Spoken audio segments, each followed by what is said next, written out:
What's up, guys? This is Draco Backpack Sack 22 giving to you guys my Ryzeal Volcanic deck profile for the April 2025 ban list.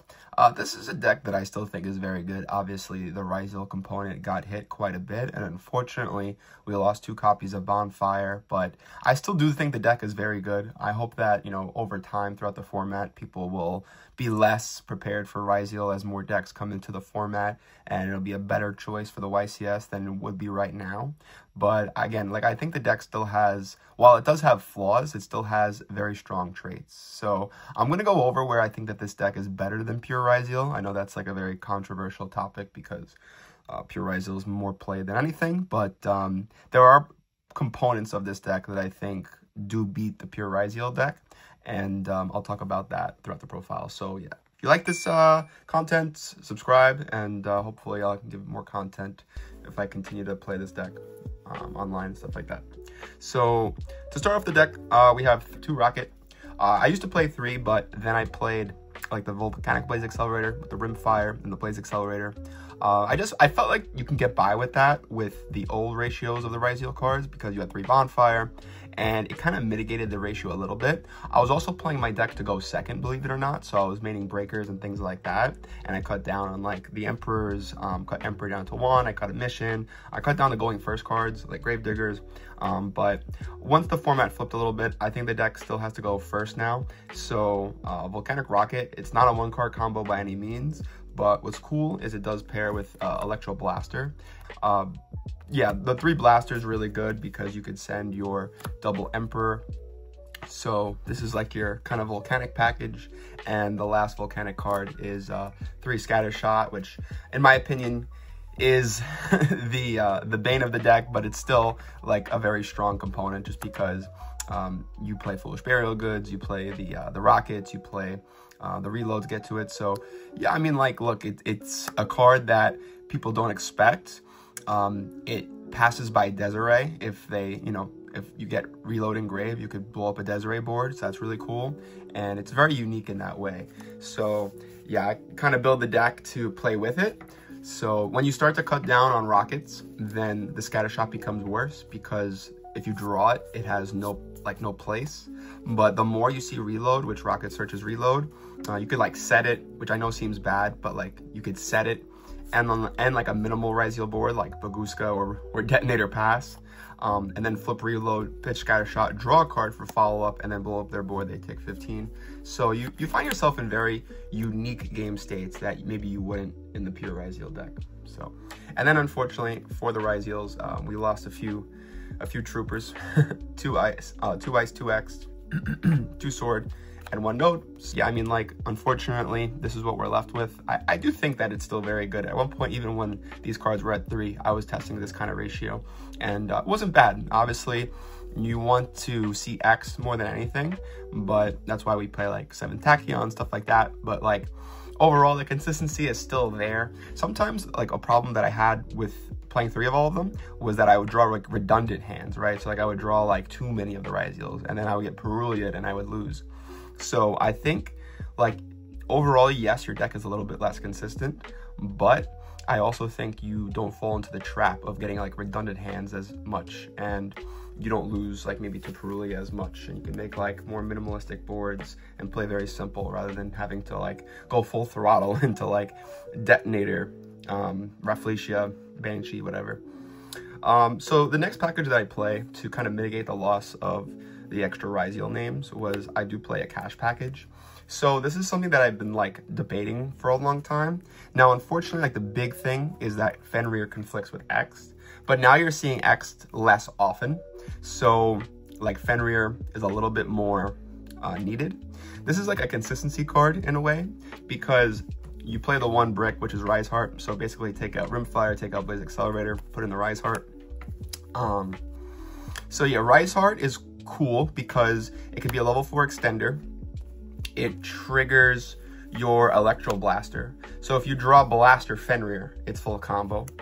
And you also have the ability to use Ryzeheart to banish another Fenrir, so you can end on Flare Metal. So I know that you can't make Flare Metal if you're locked with Ryzeals, but you just make this first. Or sometimes if you get full Lost Peruliad, you just summon Fenrir, summon Ryzeal, banish the top 3 cards of their deck, which could mess them up, and then you go into Flare Metal, you pass. And then if your opponent kills you through Flare Metal, so be it. But sometimes you have other cards, other hand traps in your hand to back that up. So hopefully it's good enough. Yeah, the 3 Fenrir and the 1 Ryzeal, and then I'll just show now I do play 2 Planet to search these. I don't want to draw like too many redundant hands with like too many of these, but like I think you want to at least see 1. It helps you push going second. It's very good like after you hand trap them or you like you full Lost them and they end on like a minimal board. You summon Fenrir, which I think is very good into the Blue Eyes board, and they have to like bounce it and you just summon the Fenrir again. Banish something face down.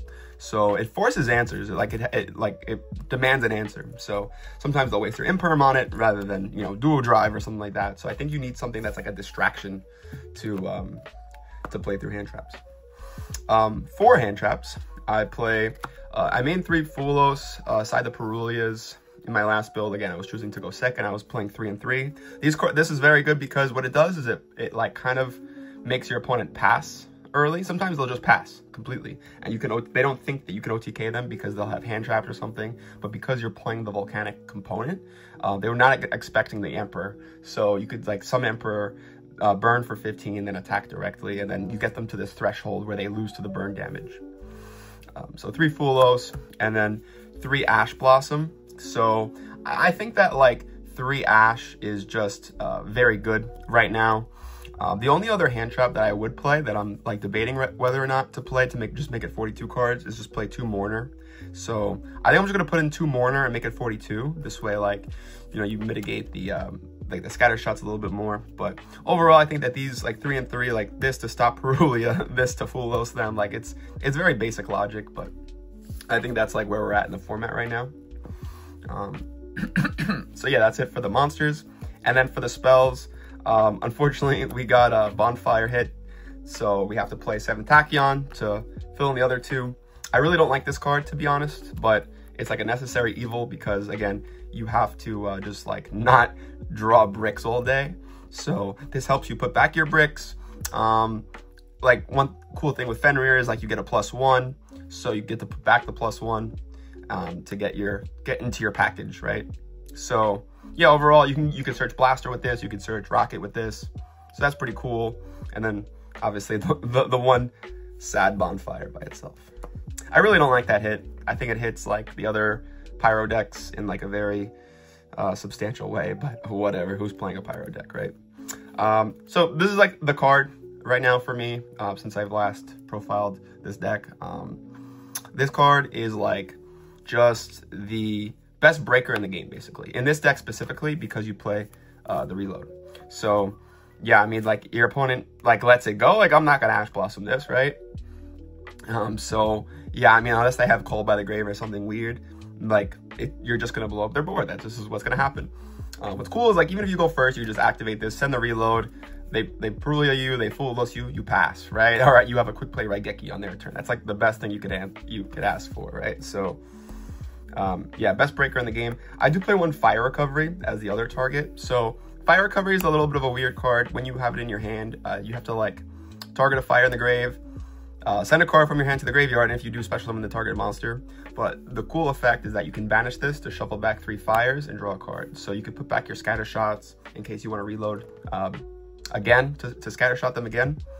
But it's just like a niche card. I think it's cool. It has scatter shot in the artwork, so it's a one of. Like sometimes I like to test cool one-ofs. And then the traps, the 2 Gravediggers. We're back on like the 2 Gravediggers thing where you go first and you try to like go Rafflesia. Because a lot of people playing Nib right now.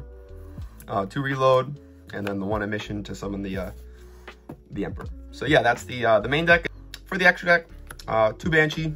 You definitely need 2 right now, especially Lost Detonator. So Detonator to 1, the biggest thing about it was that you used to be able to send Detonator with X, and this would be probably the best card to send because it puts also a Ryzeal in the grave. But going first, it's irrelevant. It's more relevant going second in case they like somehow banish your X on the field or something like that to make sure your sword isn't live.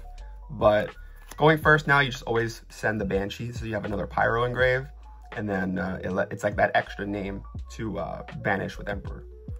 So yeah, that's the That's pretty much the bread and butter of the extra deck. And then the 2 Rafflesia, again, like sometimes you make 2, it's very rare you make the second, but you definitely always want to make 1 in your combo to make sure you protect from nib.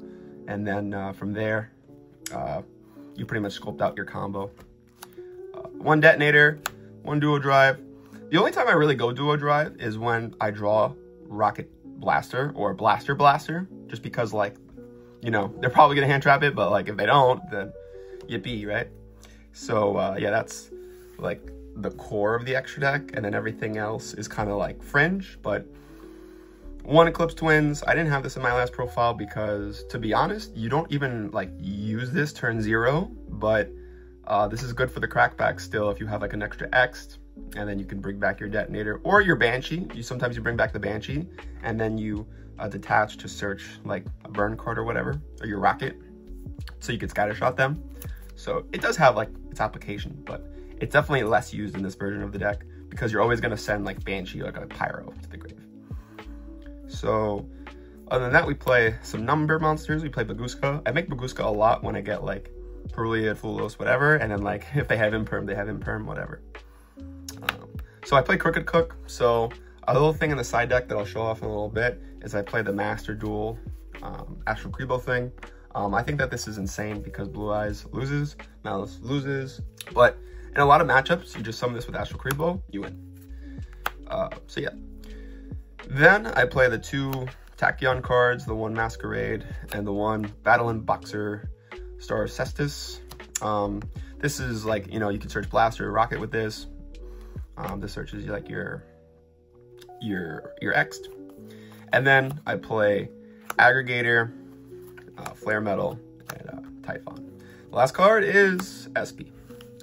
So that's the extra deck. For the side deck, I'll do it real quick because this video is getting long. 3 Lancia. I think Malice is still like going to be in the format. 3 Perulia. Again, like these cards just say pass. 2 Droplets when I know it's going to win me the game. Like, you know, you like put in the 3 Perulia, 2 Droplets, you're going to draw into it. It's pretty strong. 3 Astral Kribo when you know that wins you the game.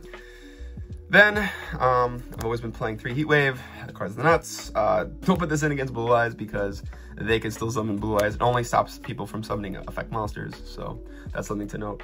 And then the 3rd Gravedigger's Trap Hole. So sometimes I like to have 3 in my deck because you'd be surprised. Like sometimes the 3rd one does come up. If you have 3 in your deck, I'll end on like double Rafflesia, and like they're not going to be expecting 3. So that's 6,000 damage right there. And if you have Emperor anywhere in the game, then it's very close to like an FTK. It's like a very slow FTK, but yeah. So anyway, guys, yeah, that's the deck profile. Very little I would change. I just want to give you guys a clean 40 card list. But again, I would just throw in a few extra cards to make it a little bit more than 40 because it makes the side deck patterns a little bit better. And I think that it's really not that much of a difference. But yeah, overall, this is what I'm playing. I think it's cool. I think it's good. Definitely got hurt a little bit by the ban list, but it also gives us room to innovate, which I always like that. So otherwise, we'd just be playing the same Yu-Gi-Oh deck forever. But anyway, guys, yeah, I got like top 100 on Dueling Book last format with this deck. I came very close to top hitting like 1,000-person regionals with this deck. It's just like a deck that I really like. It's a deck that it burns. You win game 3s a lot, and this is what I got. So, this is Draco Backpack Sack signing out. Peace.